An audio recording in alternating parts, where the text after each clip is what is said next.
México está enfrentando su Chernobyl actualmente. Y no estoy exagerando, ni siquiera busco ser sensacionalista. Es la conclusión lógica a la que se llega. Es el nombre que le debo dar a un evento catastrófico y cuyos efectos contaminantes serán transgeneracionales. Claro que mi gobierno citará gobiernos pasados. Ninguna de las tragedias ni negligencias del pasado había tenido una capacidad de afectar de tal manera al país. Partamos por el principio. A principios de febrero de 2026, equipos científicos documentaron manchas de hidrocarburos en el mar del Golfo desde principios de febrero. Los radares meteorológicos y satélites captaron anomalías sobre un oleoducto activo de 36 pulgadas en la sonda de Campeche. A esas fechas operó el buque Árbol Grande de mantenimiento de ductos, anclado sobre una fuga potencial, señalando una posible causa humana. La imagen satelital tomada el 15 de febrero muestra al Árbol Grande rodeado de otras naves sobre una gran mancha oleosa de 50 kilómetros cuadrados. A causa probable fue una fuga de ese ducto de Pemex. El efecto inmediato fue la formación de un parche negro de gran extensión que las corrientes fueron arrastrando hacia el sur. La implicación clave fue el inicio silencioso del derrame. No se emitió ninguna alarma temprana a las comunidades costeras ni se activó públicamente el plan de contingencias, dificultando la respuesta rápida. Algo que nada más para andarlos castrando nos recuerda demasiado a cierto comportamiento soviético de los 80. La imagen satelital muestra la amplia mancha de crudo de febrero de 2026. Junto a la plataforma Aptun Akal se observa la embarcación Árbol Grande anclada sobre el ducto de Pemex, indicando la fuente de la fuga. El parche oleoso alcanzó los 300 kilómetros cuadrados en mar abierto. En respuesta, Pemex despachó embarcaciones con aspersores de agua dispersantes el 13 de febrero, intentando mitigar la mancha. Sin embargo, la limpieza en el mar abierto fue limitada y no se activaron protocolos de evacuación de tierra. Las corrientes y vientos se llevaron gradualmente el petróleo hacia el sur. En unos pocos días ya se emitían los olores en alta mar. A finales del mes, los sensores satélites registraron la mancha desplazándose hacia la costa de Tabasco. Durante esta etapa, comunidades náuticas informaron avistamientos de chapopote flotando, pero hubo silencio oficial sobre la magnitud real. La implicación fue que el petróleo se preparaba para tocar tierra. A medida que avanzaba hacia el litoral, aumentó la alarma entre ambientalistas de que podrían hundirse el crudo en los manglares y en las playas. La incertidumbre era alta, pues Pemex negaba que las fugas internas, mientras científicos alertaban que la mancha persistía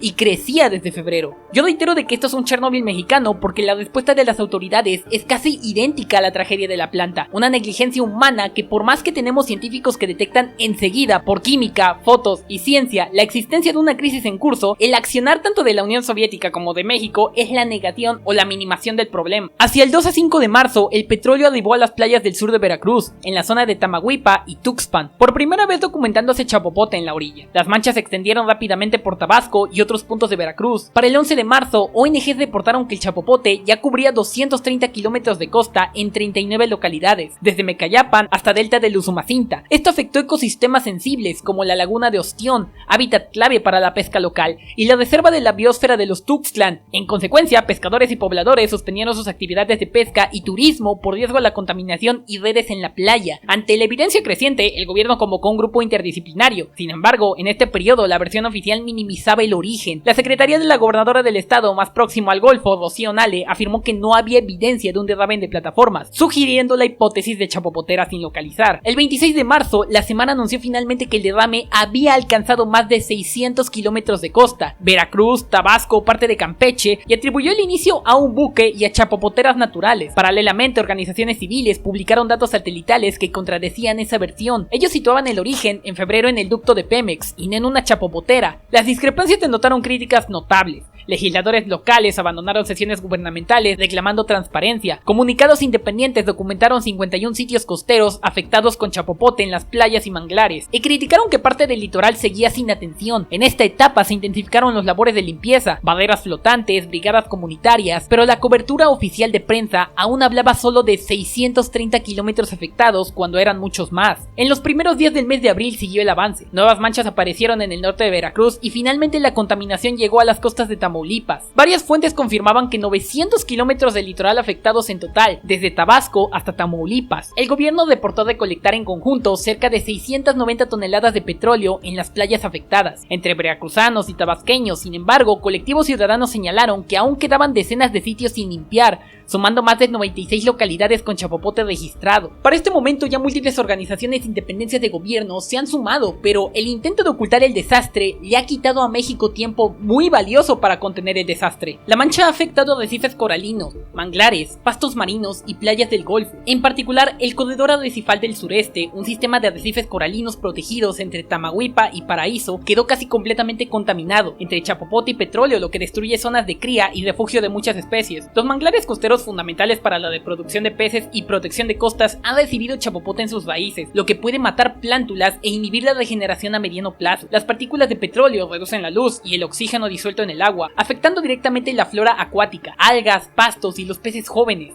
Estos hábitats servían de barrera natural contra tormentas. Su daño acarrea además mayores costos a futuros en protección de la costa y pérdida de la biodiversidad. Numerosas especies están en riesgo: tortugas marinas, caguama, el laúd verde, que usan las playas del Golfo para anidar. El crudo en la arena y el agua puede dañar el desarrollo embrionario de los huevos y envenenar crías y adultos que ingieren partículas contaminadas. Mamíferos marinos como delfines y manatí son muy sensibles. El petróleo causa daño en sus órganos internos y piel que debilita su sistema inmunológico. Además destruye su alimento, peces y crustáceos, comprometiendo toda la cadena alimenticia. Aves costeras, pelícanos, fragatas, gaviotas han sido vistas encubiertas en chapopote, lo que afecta la impermeabilidad de sus plumas y les provoca hipotermia, intoxicación al acicalarse y a menudo la muerte. En la zona ya se han documentado tortugas y peces muertos en las playas. Especies comerciales clave como el camarón, la jaiba, la mojarra, el pargo están en peligro de toxicidad y escasez, lo cual repercute directamente en la biodiversidad y los ingresos de miles de pescadores locales. Ahora, por si no ha quedado claro, estoy diciendo de que esto es exactamente como Chernobyl, porque el potencial contaminante que tiene el petróleo, si bien no hay que equipararlo con el potencial del uranio, es igual de tóxico. Es simplemente una sustancia que no deberíamos estar consumiendo nosotros ni el ambiente. Yo sé que suena a pleonasmo, pero los hidrocarburos disueltos y subdispersos son tóxicos para la fauna y la flora acuática. Estudios ecotoxológicos muestran que los homólogos benecitos del petróleo afectan adversamente al crecimiento, desarrollo y reproducción de algas, crustáceos, peces. El mecanismo de toxicidad incluye un bloqueo de membranas, hipoxia inducida por el consumo de CO2 en la degradación y daño genético. Y adicionalmente estos hidrocarburos son lipofílicos, lo que quiere decir que se acumulan en tejidos de peces y larvas donde pueden provocar tumores, malformaciones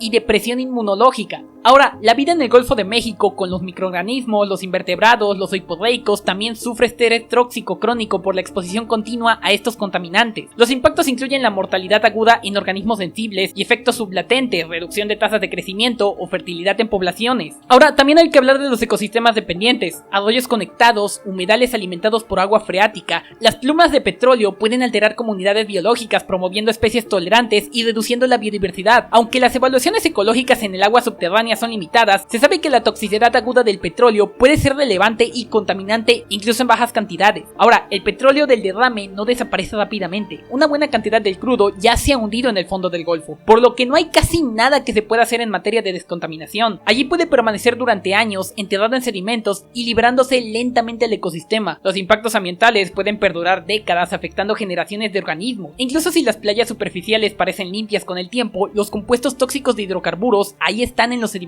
costeros y seguirán filtrándose a las personas y a la fauna. Ahora, no creas que quiero desanimarte ni ser totalmente fatalista. Los hábitats marinos pueden recuperarse si se retire el crudo, pero el problema es que perdimos tiempo valioso. Los hidrocarburos disueltos migran con el flujo del agua, formando plumas contaminantes. La solubilidad y volatilidad de cada fracción de hidrocarburo controlan su destino. En el contexto del Golfo de México, la agua profunda, la volatilidad de los contaminantes es limitada. El mejor escenario es la biodegradación microbiana que consume parte de los hidrocarburos disueltos. Este proceso natural convierte hidrocarburos en CO2 y metabólicos menos tóxicos. Bajo condiciones favorables, los microorganismos pueden degradar gran parte de contaminantes de petróleo relativamente rápido. Sin embargo, otros compuestos se degradan en mucho más tiempo y directamente los PA o los hidrocarburos aromáticos policíclicos requieren de bacterias especializadas con las cuales difícilmente podemos contar. Ahora, considerando que el petróleo involucrado es del tipo Maya, que es muy viscoso y menos susceptible a la dispersión natural, esto complica las operaciones. El crudo denso forma chapopote sólido, difícil de eliminar solo con agentes químicos. Además, el derrame abarcó cientos de kilómetros de mar y costa tropical con fuertes corrientes del Golfo. Sus vientos y oleaje constante dispersaron el crudo ampliamente,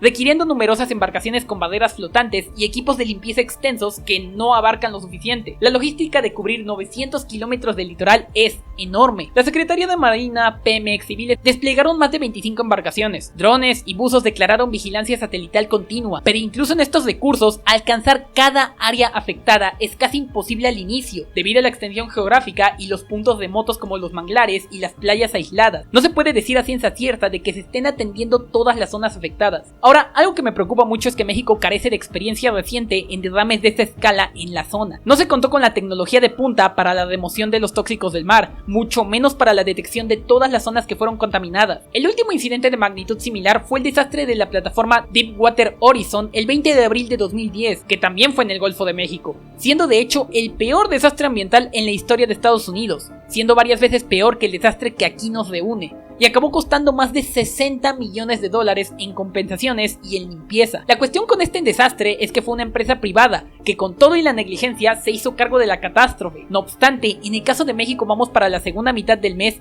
y aún siguen discutiendo que no fue su culpa.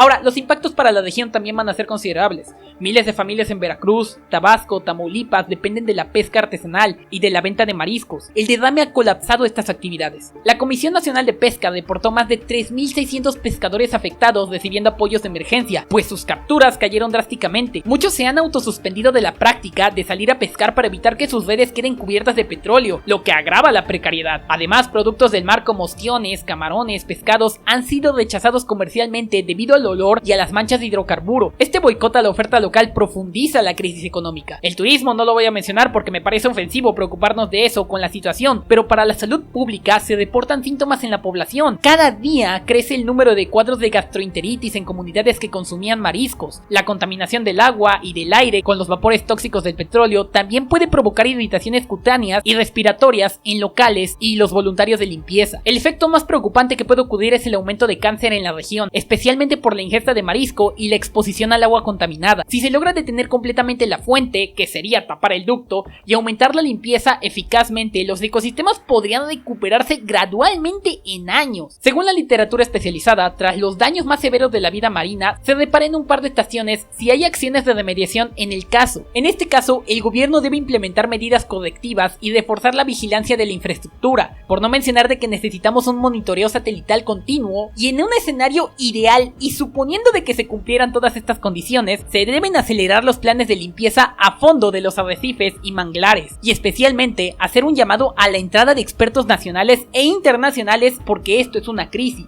Ahora, mi mayor preocupación es el actuar del gobierno, el cual está actuando exactamente como la Unión Soviética. Están priorizando el descrédito ambientalistas y desestimando la crisis actual, y si en dado caso se reaviva la contaminación o se abre otra fuga de petróleo, las consecuencias serían aún más severas.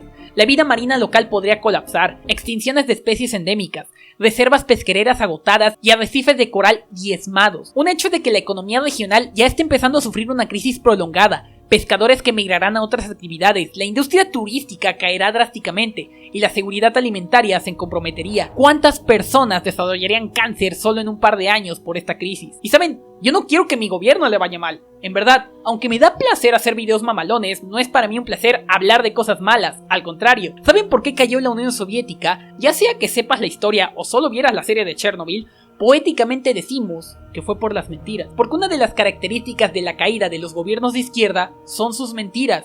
Chernobyl y Dos Bocas, dos plantas de materiales tóxicos diseñados con defectos, altos cargos a cargo de ellas, mismos que son incompetentes y están más preocupados por hacer una carrera política dentro del partido que por saber hacer bien su trabajo, abaratando costos en cosas importantes, desde su construcción hasta su mantenimiento, y un Estado mexicano negando las cosas hasta que es demasiado tarde. ¿No les parecen estas muchas coincidencias? Actualmente hay una crisis. A corto plazo, el gobierno deberá decidir cuán contundente quiere ser, desde simplemente limpiar la superficie hasta de plantear la explotación petrolera en zonas de alta sensibilidad costera. Otro error de estos puede costarle a muchas personas. Sea cual sea el desenlace, el Golfo de México enfrentará impactos ecológicos y socioeconómicos que se extenderán por años. Si de algo estoy seguro, es que fue un desastre por negligencia y corrupción lo que acabó con la Unión Soviética. Las mentiras acabaron con la Unión Soviética. Pero aun cuando no era demasiado tarde, lograron recapacitar, lograron escuchar a sus expertos y darle la atención que se merecía el problema, y eso salvó muchas más vidas de las que se pudieron perder. Sí, acabó la carrera política de muchos. Sí, fue un derroche magistral de dinero, arreglar las fallas. Sí, muchos pasaron a la historia como completos hazmerreír. Pero nosotros, en México, ya ni siquiera tenemos vergüenza. Hay gente comiendo el pescado contaminado, hay gente yendo a mojarse a la playa, hay pescadores y activistas arriesgando su salud por atender la crisis, y simplemente porque no es visible, como la radiación, no se le da importancia. Y la única pregunta que debo hacerle a mi gobierno es si está dispuesto a pagar el precio por sus mentiras, porque mientras más tiempo pasa manteniéndolas, más caro será pagarlas.